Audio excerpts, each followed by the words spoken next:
Общественно-научные чтения Марии Ясыня от Аланской княжны до Святой Русской княгини прошли в Москве. Они были организованы в рамках 18-го Всемирного Русского Народного Собора. Мария была Аланской княжной и женой Всеволода Большое Гнездо. Это пара – предки династии московских великих князей и царей. Александр Невский – их внук, Иван Грозный – далекий потомок. В своем лице Мария Ясыня соединяет две культуры – русскую и осетинскую. Поэтому, по словам историков, ее образ приобретает колоссальное значение в нынешних условиях возрождения русской и аланской культурных традиций.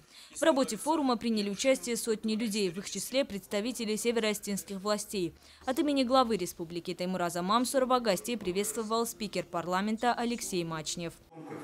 Княгиня сегодня учит нас свято беречь и чтить свои истоки, черпать в них силы для созидания будущего.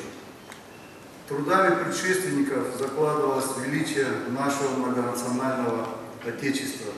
Так пусть внимание к Марии Ясыне станет данью глубокого уважения к духовному наследию нашей общей Родины, Великой России. В этот же день в храме Христа Спасителя открылась выставка детского рисунка воспитанников художественной школы имени Тавасиева. Она также посвящена Великой княжне. В завершении научной программы дня участников конференции ждал показ документального фильма Любови Акелиной «Аланское подворье» и концерт. Выступление Государственного камерного хора «Алания» под руководством Агунды Кукоти, заслуженного артиста Северной Осетии Вадима Чельдиева и московского ансамбля танца «Алания» имели оглушительный успех. Яна Гайгиева, Эльдар Афашоков, Осетия ТВ.